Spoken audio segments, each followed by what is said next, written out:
Que o racismo existe, existe, né? Como é que a gente pode justificar isso? Pensa assim, essa coisa do justificar geralmente nos remete a dados assim empíricos, né? Assim, como é que na vida prática isso aparece? Primeiro assim, para entender melhor o racismo, né? Até para que as pessoas possam se livrar dos pré-conceitos, né, construídos ao longo do tempo, seria necessário uma atenção maior para o processo histórico que gesta o tipo de racismo que se desenvolve aqui no Brasil. Então, desde o do processo, primeiro assim, né, quase 4 séculos de escravidão. Né, isso, depois da abolição, a população ex-escravizada ela é relegada às posições mais mal remuneradas e mais baixas de divisão social do trabalho. Eles vão formar o exército industrial de reserva nas grandes cidades, vão formar aquele bolsão de miséria, né, de agricultura de subsistência, enfim, que ocorre em algumas partes do Brasil.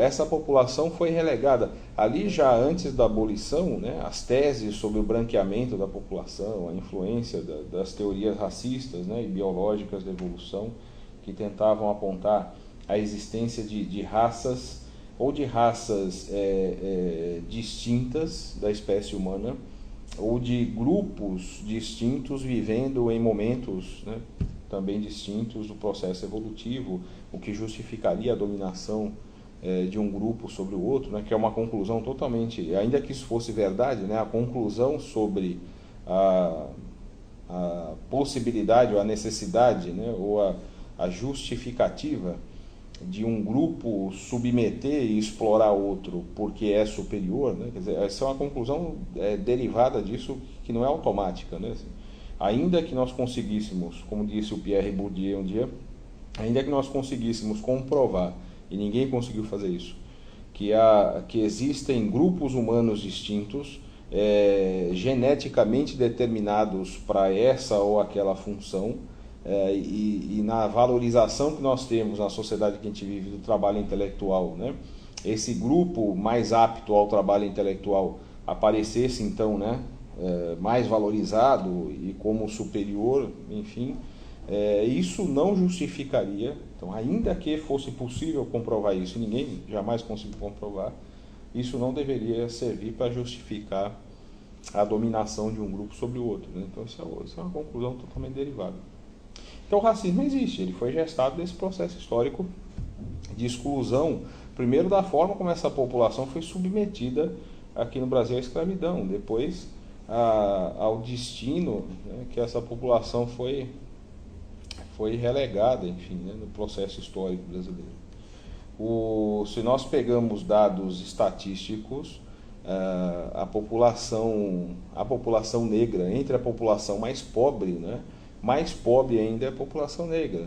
Os salários do homem branco e do homem negro, o homem negro tem uma porcentagem inferior, a mulher então, né, vem ainda agravado o problema do machismo, então ela recebe menos ainda.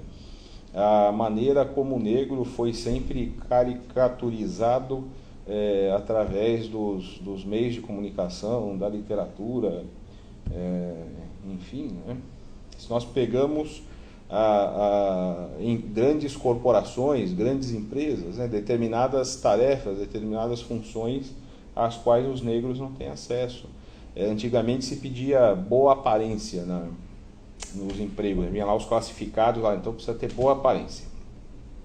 Aí proibiram exigir boa aparência, porque todo mundo sabia que a boa aparência significava assim, você não ser negro, né?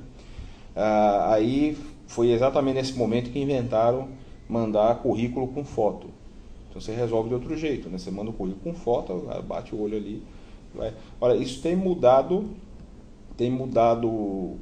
assim, aos poucos, né, lentamente, e essas mudanças todas que têm ocorrido, positivas, elas são resultado da ação dos movimentos negros organizados, que exercem pressão sobre o Estado, enfim, né, e sobre a população de uma forma geral, no sentido de reverter essa situação, né? Então, existe uma pressão no sentido de denunciar o racismo, né, que é bastante importante, mas que ainda tem um caminho muito longo a seguir, né? Mas que o racismo existe, não há dúvida, né? A gente diz de novo, nós somos formados como racistas, como machistas, como homofóbicos, e há um traço cultural na história do Brasil, e é um traço cultural disso que a gente poderia chamar de povo brasileiro, né? E há o que se questionar sobre isso, mas um traço cultural que é da violência da nossa formação. Nossa formação é extremamente violenta, né? E esse traço cultural, a gente não percebe isso, porque a gente vive isso com uma certa tranquilidade, ele se volta sempre aos mais pobres, essa violência exercida, né, contra os mais pobres e contra os mais fracos. Os mais fracos, quais são? Eles não são fracos porque são fracos geneticamente ou qualquer coisa. Eles são fracos porque foram colocados sempre numa situação histórica de fragilidade, né? Vivendo ali no extremo, ali entre a vida e a morte, né? Entre a miséria, enfim, em condições precaríssimas de vida, né? E nós nos acostumamos a tratar essas populações de forma violenta, né? Ou no mínimo acostumamos a conviver com essa violência de forma resignada, né? Em alguns casos até apoiando isso, né? Achando interessante.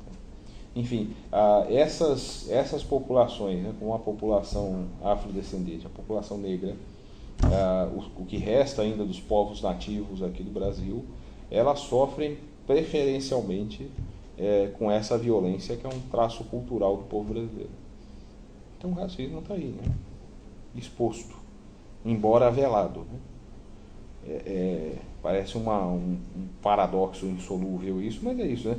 Ele está exposto nas relações, ele existe, né? As pessoas se relacionam assim, mas ele é velado no discurso, né? As pessoas não falam disso, né? Elas não se assumem assim. Então, quando você pergunta para o sujeito assim, você é racista? Dificilmente alguém vai assumir, eu sou racista, né? Mas aí você pergunta a ele assim, então vamos pensar assim, né? Como que a gente pode explicar a existência majoritária, né, da população negra entre os setores mais empobrecidos da população brasileira e na medida em que a pirâmide social vai apontando para cima, isso vai embranquecendo, né? Quer dizer, o negro vai desaparecendo disso aí. Aí fatalmente vai atribuir para o negro que é vítima, né, do racismo a culpa pela violência que sofre, né, que é esse traço cultural que eu falava, né? Um hábito que nós temos de culpabilizar a vítima da violência que sofre, né? Assim como a mulher que sofre a violência sexual e alguém vai dizer lá, porque ela está mandando com essa roupa na rua, etc. Tal. Quer dizer, assim, ela é culpada da violência que sofreu, né? O casal homossexual dando um beijo e é espancado no meio da rua, né? Também eles não deviam fazer isso, né? Agora, como se a culpa da violência que eles sofrem fosse deles, pura e simplesmente, né? Então, enfim, o racismo está dessa forma, então, né? Ele está exposto e velado ao mesmo tempo através do discurso das pessoas.